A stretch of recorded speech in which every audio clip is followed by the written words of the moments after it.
You alluded to, you think there's going to be probably a primary, not only with Ann Wagner, but also possibly Jane Cunningham, who has basically advocated very similar issues to you. Do you feel like having two relatively similar candidates like that could cause you to get lost in the shuffle, so to speak? Well, look, I mean, what we know today is I'm the only candidate who said he's running for the 2nd Congressional District. There's been exploratory committees and other talk, and I welcome in the primary as many candidates as think they can contribute, and then we've got to compete. So, people say, well, is so-and-so from this part of the district and so-and-so's from that, and how? I don't know about that. What I know is that our family and our supporters and the people I talk to say, you should do this because I think you could contribute, and that's what we're going to do. And I think we'll see in the 2nd Congressional District, we're going to see success like what we did against Russ Carnahan, which is to say, people that cared about the direction of the country and want energetic, excited leadership are going to take a look at our campaign and hopefully we'll earn their vote. You live in St. Louis City still, right? Which means you aren't going to actually live in the 2nd Congressional District. Are you planning to move into that district, or do you feel that it's such a small distance away that the issue of not living there is not going to be as relevant? Well, I mean, first of all, people need to understand the way the Constitution's written, you can live outside of the district.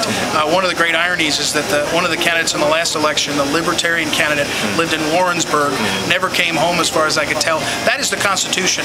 But my wife and I, it looks like we're about 5 long city blocks out of the district. Right. But we intend to be in the district come election day. I think my wife, we have a bunch of kids and life has gotten busy, and we're going to be very careful about that. But I think people in the cycle after redistricting, they recognize that there's some tumult. Russ Carnahan is being talked about as coming in this district. Right. But we intend to make sure if we're going to represent this district, we know what our neighbors and our friends and the people we ran for care about. We also want to be clear about that. So that would be something that we would. And it's not like you're moving from Kansas City to St. Louis, and neither would Carnahan. You're basically moving 2 miles away or something like that. And again, I would say like about Russ. You can say what you want about Russ's politics, but Russ Carnahan has been invested in the St. Louis community. He's been here for 15 or 16 years, sort of like I have. And I think that what matters again is how hard you work and what you care about. I smiled. Someone said, Kucinich might move to California to run because he couldn't find somewhere where people.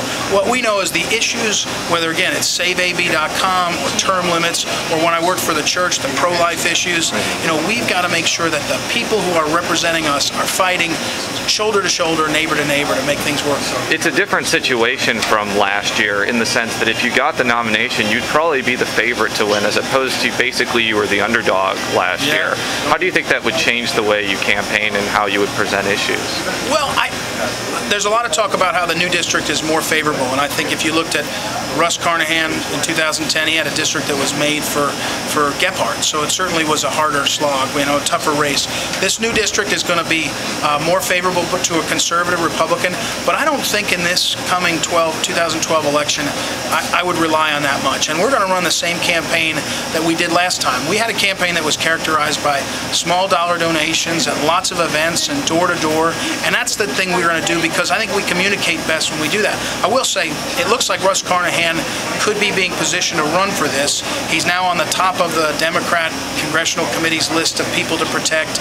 Next week, two of the leaders are coming to town to raise money for him. And so I do think that a Carnahan on the ballot in 12 with big name ID and people know him will be a formidable candidate. And I think we have to be careful to make sure that whoever is the Republican is a clear, real conservative, proven conservative who can also get votes, and that's what we're going to argue about. Have you gotten strong indications from Todd Akin himself that he's running for Senate?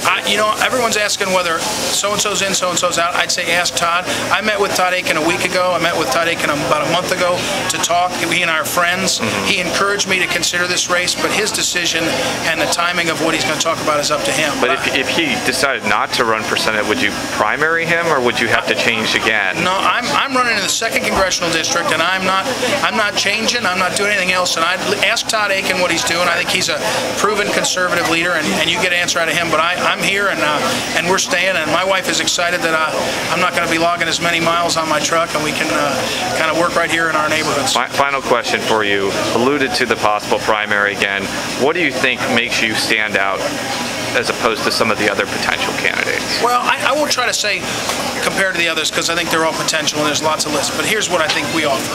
First of all, our campaign is a proven conservative leadership, proven conservative record, and then we've also succeeded electorally. Now, we lost a race, but we raised $1.6 million. We really raised about $100 grand more than that based on sort of how we did things.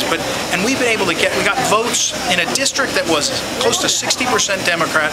We held Carnahan to 48% of the votes. So proven conservative leadership, proven electoral success. But then I think what's most important is a willingness to compete and go door to door and hand to hand, coffee table to coffee table, and say, do you agree with our principles? The government should be smaller, do certain things well, and do you agree with our notion that we can do better for our country and for our community? And I think that's what people notice about our campaign.